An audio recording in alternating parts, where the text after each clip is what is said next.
안녕하세요. 샤프성형외과 김은혜 원장입니다. 원장님, 솔직히 양심 없는 병원도 있나요? 이런 질문 정말 많이 받습니다. 사실은 같은 업계 의사로서 꺼내기 조심스러운 주제예요. 그런데 환자분 입장에서는 꼭 알아야 하는 이야기이기도 하거든요. 그래서 오늘은 조금 민감하고 예민하더라도 성형실패가 왜 생기는지, 좋은 병원은 어떻게 알아보는지 현실적으로 솔직하게 말씀드려 볼게요. 성형 결과가 안 좋게 나오는 데는 몇 가지 패턴이 있어요. 첫 번째는 기대치가 너무 높은 경우입니다. 가장 위험한 게 무조건 연예인 누구처럼 만들어주세요 하는 경우예요. 마음은 충분히 이해하지만 그분의 얼굴은 뼈와 피부, 비율이 만든 결과거든요. 지금 내 얼굴의 구조와 조직 조건을 무시하고 무리하게 끼워 맞추면 결과가 부자연스럽거나 부작용으로 이어질 수 있습니다. 그래서 의사라면 무엇이 가능하고 무엇이 어려운지를 솔직하게 짚어드려야 해요. 환자분 욕심 그대로 따라가기만 하는 건 사실 의사로서 책임을 다하는 게 아니라고 생각합니다. 두 번째는 공장형으로 돌아가는 시스템이요. 하루에 너무 많은 스케줄을 동시에 잡으면 한 분 한 분에게 충분히 집중하기가 어려워질 수밖에 없어요. 또한 상담한 의사와 실제로 수술하는 의사가 다르거나 상담에서 약속한 방향과 수술의 방향이 제대로 연결되지 않으면 문제가 생길 수 있습니다. 수술은 매뉴얼대로 찍어내는 게 아니라 한 사람의 얼굴을 처음부터 끝까지 일관되게 설계해야 하는 작업이거든요. 이 흐름이 끊기는 순간 결과의 완성도가 떨어질 수밖에 없습니다. 실제로 제 수술 때문에 저를 찾아오시는 분들을 보면 공통점이 하나 있어요. 내가 왜 이렇게 됐는지 설명을 제대로 못 들었다는 거예요. 어떤 수술을 받았는지, 왜 이런 결과가 나왔는지조차 모르고 오시는 경우가 생각보다 많기 때문에 저는 이게 제일 안타까워요. 수술도 중요하지만 그만큼 내 얼굴에서 무슨 일이 일어나는지 환자분이 이해를 하고 계셔야 하거든요. 설명이 없는 수술은 결과가 좋든 나쁘든 불안할 수밖에 없고 결과도 나쁠 가능성이 높습니다.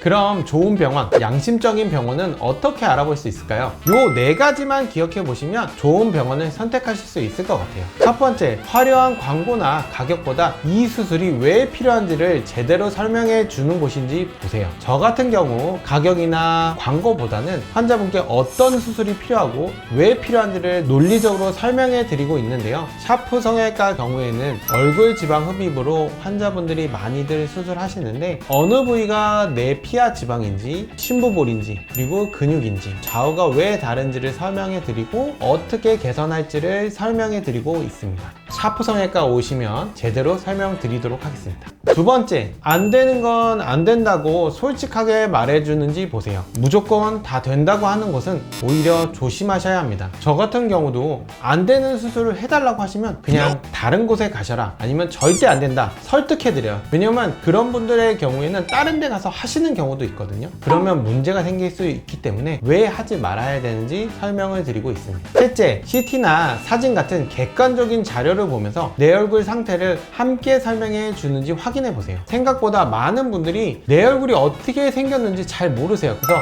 사진을 띄워놓고 좌우 얼굴이 얼마나 다른지, 어느 쪽 얼굴이 큰지, 어느 쪽 얼굴이 긴지, 어느 쪽 얼굴이 좁은지 이런 걸 설명드리고 보다 비슷하고 유사하게 만들기 위해서 어떤 수술을 한다 이렇게 설명드리고 있습니다. 넷째, 상담한 의사가 직접 수술도 하는지 확인해 보세요. 샤프 성형외과의 경우 저만 성형외과 전문이기 때문에 제가 수술하고 제가 상담하기 때문에 그런 걱정은 하실 필요가 없습니다. 이 네 가지만 체크하셔도 무리한 수술이나 실패 확률을 크게 줄이실 수 있습니다.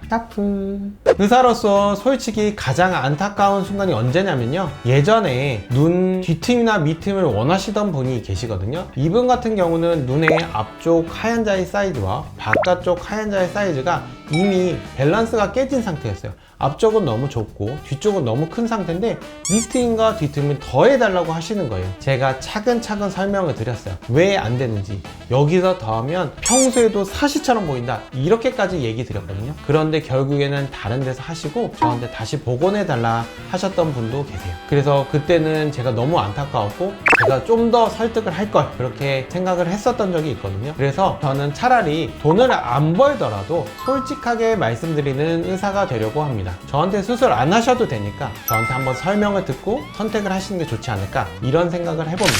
성형은 단순히 예뻐지는 수술이 아니에요. 평생 내 얼굴에 영향을 주는 선택입니다. 그러니까 조급해하지 마시고 충분히 알아보고 신중하게 선택하시면 좋으실 것 같아요. 궁금하신 수술이나 고민이 있으시면 댓글로 남겨주세요. 제가 솔직하게 답변 드릴게요. 그럼 다음에 또 만나요.